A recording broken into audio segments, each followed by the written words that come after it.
Hello students, today we will start 3.5. First question. Which of the following statements are true?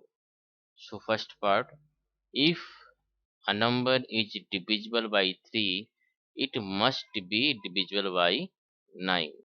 यदि कोई number 3 से divisible है तो वो 9 से भी जरूर डिविजिबल होगा। ये आपका फॉल्स है, क्योंकि यदि आप एग्जाम्पल एक लेते हैं, यदि हम 12 लेते हैं तो 12 को हम 3 से डिवाइड कर सकते हैं। 3 4 जा 12। अब 12 क्या 9 से क्या डिवाइड कर सकते हैं? नहीं कर सकते। इसका जो रिमाइंडर है वो 0 नहीं आएगा, तो ये इसलिए आपका ये फॉल्स है। जो नंबर 3 से डिविजिबल होगा वो जरूरी नहीं है 9 से भी डिविजिबल होगा। Second part, if a number is divisible by 9, it must be divisible by 3. This is true. जो नंबर 9 से डिविजिबल होगा वो 3 से भी डिविजिबल होगा। जैसे 18 लेते हैं तो 18 जो है 9 से डिविजिबल है, 9 2 जा 18, तो वो 3 से भी डिविजिबल है, 3 6 जा 18।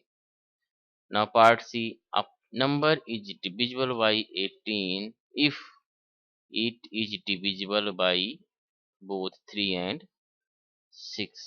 तो ये फॉल्स है, क्योंकि जो नंबर 3 और 6 से डिविजिबल है वो जरूरी नहीं है कि 18 से भी डिविजिबल होगा। फॉर एग्जाम्पल 12, 12 जो है वो 3 से भी डिविजिबल है, 6 से भी डिविजिबल है, लेकिन 18 से डिविजिबल नहीं है, इसलिए ये क्या है? फॉल्स है। D part, if a number is divisible by 9 and 10 both, then it must be divisible by 90। तो ये आपका ट्रू है, क्योंकि यदि कोई नंबर जो है वो 9 और 10 से डिविजिबल है तो ये 90 से भी डिविजिबल होगा। Next, if two numbers are coprime at least one of them must be prime. ये फॉल्स है, जरूरी नहीं है कि उसमें से एक जो है वो प्राइम नंबर हो।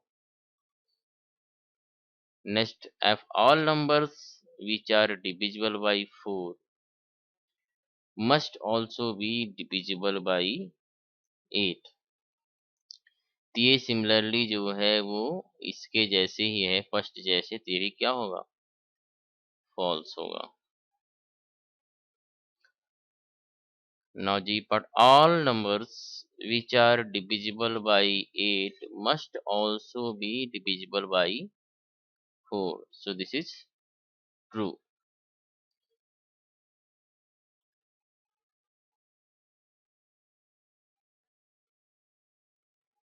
जो नंबर 8 से डिविजिबल होगा वो 4 से भी डिविजिबल होगा।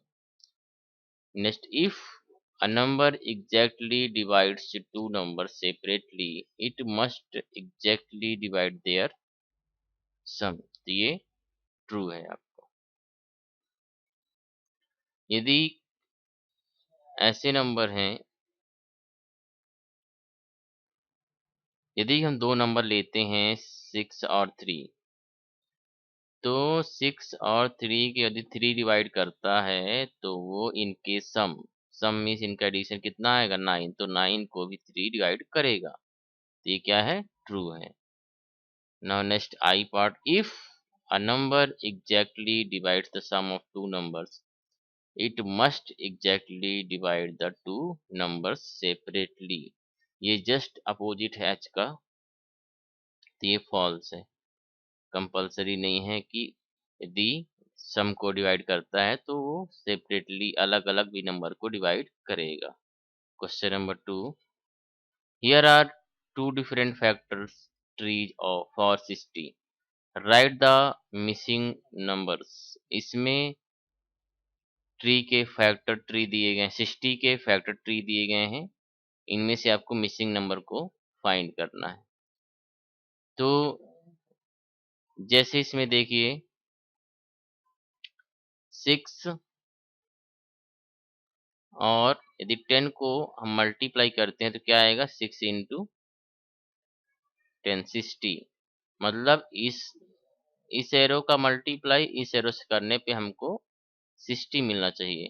तो ऐसे ही यदि हम इस 2 को लें और यहाँ क्या लेने पे 6 आएगा, तो यदि यहाँ 2 है तो यहाँ हम 3 लेंगे, जिससे 2 3 जा क्या हो जाएगा 6 आ जाएगा। ऐसे ही इसमें 5 है तो यहाँ क्या लेने पे 10 आएगा, तो 2 लेंगे तो 5 2 जा 10 हो जाएगा। ऐसे यदि हम करें 12 को, तो यदि यहाँ 12 है तो यहाँ यदि हम 6 ले रहे हैं तो यहाँ क्या लेना पड़ेगा कि 12 आएगा तो यहाँ 2 लेना पड़ेगा। जिससे 6 का 2 से मल्टीप्लाई करेंगे तो क्या आ जाएगा 12 आ जाएगा। ऐसे ही हम 6 को भी डिवाइड कर सकते हैं 2 पार्ट्स में। कैसे-कैसे? यहाँ यदि हम 3 लेते हैं तो यहाँ क्या लेंगे कि 6 आएगा मल्टीप्लाई करने पे तो क्या लेंगे 2। 3 2 जा 6। सो ऐसे ही इसका फैक्टराइजेशन आप समझ सकते हैं। 60 को कैसे फैक्टर टी की फॉर्म में लिखते हैं।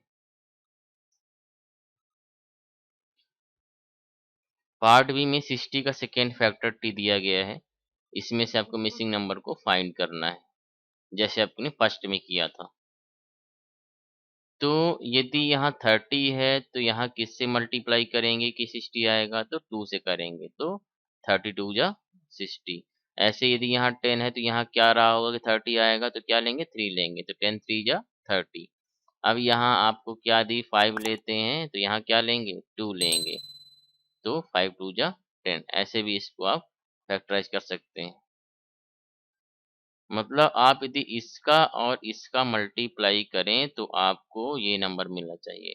ऐसे ही यदि 10 का और 3 का मल्टीप्लाई करेंगे तो क्या मिलना चाहिए 30 मिलना चाहिए। ऐसे ही यदि 30 का इस 2 से मल्टीप्लाई करें तो क्या मिलना चाहिए 60 मिलना चाहिए। Now question number 3, which factor are not included in the prime factorization of composite number? Composite number के प्राइम फैक्टराइजेशन में से कौन से फैक्टर्स हैं जिनको इंक्लूड नहीं किया जाता है? तो ऐसे जो फैक्टर्स हैं वन और इटसेल्फ है, उसको हम प्राइम फैक्टराइजेशन में नहीं लिखते हैं। So one and number itself is answer. Now question number 4, write the greatest four-digit number and express it in terms of its prime factor। इसमें आपको 4 डिजिट के ग्रेटेस्ट नंबर को लेना है और उसको प्राइम फैक्टराइजेशन के फॉर्म में लिखना है। सो 4 डिजिट ग्रेटेस्ट नंबर इज 9999। अब इसको आपको प्राइम फैक्टराइजेशन के फॉर्म में लिखना है। तो पहले हम इसको फैक्टराइज करेंगे। तो क्या ले सकते हैं 3 ले सकते हैं यहाँ। तो 3 3 जा 9, 3 3 जा 9, 3 3 जा 9 and 3 3 जा 9। Again here take 2 3, so 3 1 जा 3, 3 1 जा 3, 3 1 जा 3, 3 1 जा 3।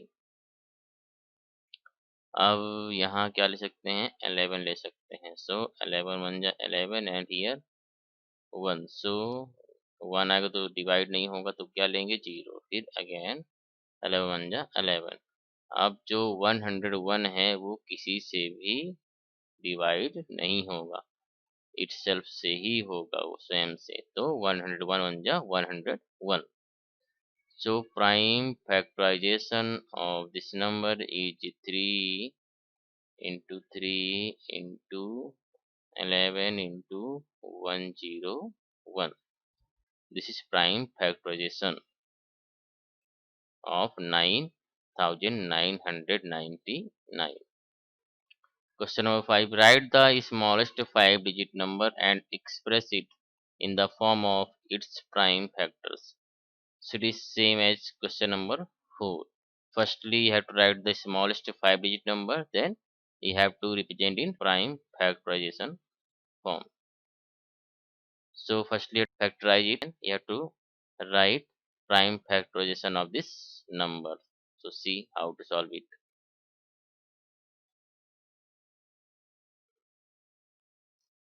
So 5 digit smallest number is 10,000.